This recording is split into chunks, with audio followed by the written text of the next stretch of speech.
నమస్తే uncle, ఇక్కడేనా local మీరు? లోకలేనండి. మరి ఇప్పుడు వర్షాలు అయితే బాగా పడేసి ఇలా ఇప్పుడు వాటర్ పరిస్థితి ఎలా ఉందో మనందరికీ తెలిసిందే. బ్రిడ్జ్లన్నీ కూడా చాలా కష్టమైన పరిస్థితిలో ఉన్నాయి. ఇంతకు ముందు ఎప్పుడైనా ఇలా జరిగిందా? ఇన్ని సంవత్సరాల నుంచి ఎప్పుడూ లేదండి, ఇదే మొదటిసారి నాకు తెలిసి. ఏంది ఈ చిట్నాగరు, కృష్ణలంక, ఆర్టీసీ కాలనీ అటే లోకల్ మొత్తం మునిగిపోయి ఉంది. భోజనాలు, పాల ప్యాకెట్లు ఎంత పడితే అంత దొరికిన వాళ్ళకే దొరికినంత తీసుకుంటున్నారు, కానీ లోన్ ఉన్న వాళ్ళకి మాత్రం ఇళ్లలో ఇరుక్కుపోయిన వాళ్ళకి ఏం దొరకట్లా. పిల్ల జల్లా ఉన్నారు. దగ్గరికి వెళ్ళి పడవలు, స్టీమర్లు ఉన్నాయని అంటున్నారే గాని అవి వేసుకొని వెళ్ళి అందించడానికి కూడా చాలా ఇబ్బంది అయిపోయింది వాళ్ళకి. ఇప్పుడు నేనున్నానండి, మెయిన్ రోడ్డు మీదకి రాగలుగుతున్నాను, ఓ 30-40 ప్యాకెట్లు తీసుకుని వెళ్ళిపోతున్నా. అలా ఎంతమంది తీసుకుని వెళ్తున్నారు? అదేదో మీరు దగ్గరుండి పంచితే ఎంతమందికి ఉపయోగం ఉంటుంది? పలానోళ్ళు పంచారు, మాకు న్యాయం జరిగింది అని చెప్పుకుంటారు.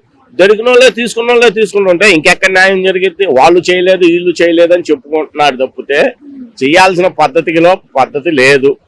ఈ ఏరియా మొత్తం కొట్టుకెళ్ళిన పిల్ల జిల్లా అందరూ చాలా అవస్థలు పడుతున్నారు. అంటే ఈ ఏరియా వరకు బాగానే ఉందండి, కొండపేంటం, అమ్మవారి గుడి వరకు ఒక రకంగా బాగానే ఉంది. అటేపు చిట్నగరు, ఆర్టీసీ కాలనీ ఇవన్నీ కొట్టుకెళ్ళిపోయినాయి. ఈ వాటర్ అంతా అటేపు వెళ్తాం మూలాన, కట్ట తేగడం మూలాన మొత్తం పోతుంది. దాని గురించి గవర్నమెంట్ కొంచెం పట్టించుకుని దగ్గరుండి, ఇప్పుడు మీరే ఇవ్వాల్సిన పని లేదు, మీ తోటి వాడుక ఉంటారు, వాళ్ళని దగ్గర పెట్టుకొని పడవలో కానీ స్టీమర్లో కానీ వెళ్ళి తీసుకోవాలి. అందిస్తే మీరు దగ్గరుండి చూస్తే చాలు, మాకు అదొక ఆనందంగా ఉండిద్ది.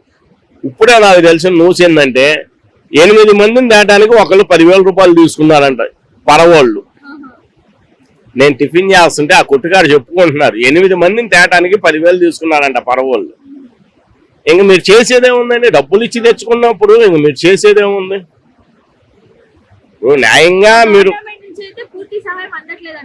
అందుతుంది, అందిన వాళ్ళకే అందుతుంది, అందరికీ అందుతాడు, అందిన వాళ్ళకే అందుతుంది. తిన్నోళ్ళే తింటున్నారు కానీ బయట వాళ్ళు ఎవరు తింటలా.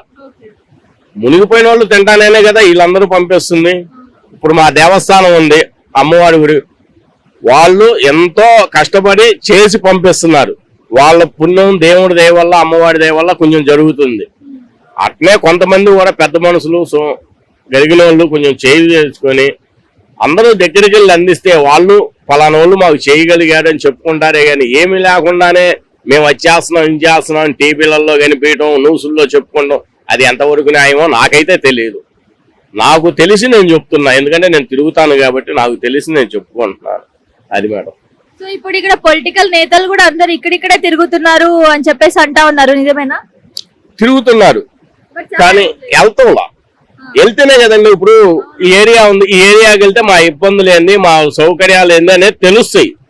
ఇప్పుడు మేమే రాలేని పరిస్థితుల్లో వాళ్ళు మాత్రం ఎక్కడి నుంచి వస్తారు? ఇప్పుడు కంటైనర్లు ఉన్నాయి, ఎన్నో ఉన్నాయి, దాని మూలాన్ని మీరు అన్ని చేర్చవచ్చు కానీ పట్టించుకోవట్లేదు. ఏడో ఒక చోట 10 మందికి ఇస్తున్నారు, 100 మందికి పంచామంటున్నారు. ఆ 100 పొట్లాలు ఆ 10 మందే తీసేసుకుంటున్నారు. తక్కిన వాళ్ళ పరిస్థితి ఏంది? అది ఇబ్బంది. మూసేశారండి, నిన్నటి నుంచి మూసేశారు. సో ఇప్పుడైతే ఏం రైల్స్ అయితే ఏం లేదు, ఆఫ్ చేసేసారు. నిన్న కొంచెం 2 అడుగులు తేడా ఉంది, ఇప్పుడు 1 అడుగు వచ్చింది. నిన్నటికి ఈ రోజుకి పెరిగిందా వాటర్? కొంచెం తగ్గింది, ఇంకా పెరిగిద్ది, ఎందుకంటే వాయుగుండం మళ్ళీ పడింది కాబట్టి మళ్ళీ పెరిగేటట్టు ఉన్నాయి. గేట్లు కూడా కొట్టుకొని వెళ్ళిపోయినాయి, 3 గేట్లు కొట్టుకొని వెళ్ళిపోయినాయి. ఈ వాటర్ అనేది ఇప్పుడల్లా ఆగదు, ఈ బోర్డులు పెట్టి ఏది పెట్టినా సరే ఆగదు. ప్రకాశం బ్యారేజ్ కూడా ఏమైనా ఎఫెక్ట్ ఉందా? ఎందుకంటే ఇక్కడ చూసుకున్నట్లయితే వెహికల్స్ అయితే ఏం రానివ్వట్లేదు కదా. ఇది ఎప్పుడో కట్టింది కదండి, అప్పటి నుంచి ఇప్పుడు దాకా ఇదే చాలా మందిని కాపాడింది. అందుకని వెహికల్స్ పోతానికి కూడా సామాన్యంగా ఉండదు. ఏ టైంలో ఏది జరుగుతుందో తెలియదు కాబట్టి మన పోలీస్ డిపార్ట్మెంట్ కూడా ముందు జాగ్రత్తతో ఆఫీసర్ను చెకింగ్ చేయడానికే పంపిస్తున్నారు. ఏ ఏరియాలో ఎలా ఉంది ఏంది పరిస్థితి అనేది మన పోలీస్ డిపార్ట్మెంట్ కూడా దగ్గరుండి చూసుకుంటున్నారు. ప్రతి ఒక్కళ్ళు దగ్గరుండి ఏరియాలో చూసినా సరే 30 మంది 40 మంది పోలీసు వాళ్ళు ఆ ఏరియాకి వెళ్ళకూడదు, మీరు చుట్టూ తిరిగి వెళ్ళండి అని చెప్పుకుంటున్నారు మేడం. సో ఈ వరదల వల్ల ప్రాణ నష్టం కూడా జరిగిందని చెప్పేసి అంటున్నారు. అంటే వరదల మూలాలంటే ఎప్పుడు జరిగేదే మేడం, కాకపోతే ఏంటంటే ఈసారి బీభత్సంగా జరిగింది. అది చిన్న చెప్పలేము కదా మేడం. అంటే తక్కువలోనే ఉండిద్ది, ఎందుకంటే అందరు దగ్గరలోనే ఉన్నారు కాబట్టి చాలా తక్కువలోనే ఉండిద్ది. ఎప్పుడు అయితే అయితే ఒక 20 మంది 15 మంది అలా తక్కువలోనే ఉండేది, కానీ ఎక్కువ మట్టుకు ఉండదు. ఇంతకు ముందు దాకా కొట్టుకొని వెళ్తాం అనేది ఉండదు. పోయినసారి గోడబడి చిట్నగర్ ఏరియాలో ఒక 6 చనిపోయారు, అంటే కొండపడి. అలానే తక్కువలో జరిగిద్ది, కానీ అంతకుముందు జరిగినట్టుగా బీభత్సంగా అయితే మటుకు జరగదు. Thanks ma'am. సో చూసారు కదా, సో ప్రాణ నష్టాలు అయితే జరిగాయి. ఇప్పటి వరకు మనం 2-3 మాట్లాడుకున్నట్లయితే వాళ్ళు ఒక 20 మంది, ఒక 15-20 మంది వరకు అయితే చనిపోయారు ఈ వరదల వల్ల అని అయితే క్లారిటీగా చెప్తా ఉన్నారు. అండ్ నిన్నటి వరకు అయితే అక్కడ మనం చూసుకున్నట్లయితే రైల్వే ట్రాక్ ది 2 అడుగుల వరకు గ్యాప్ ఉండిందంట, ఇప్పుడైతే 1 అడుగు వరకు గ్యాప్ ఉంది.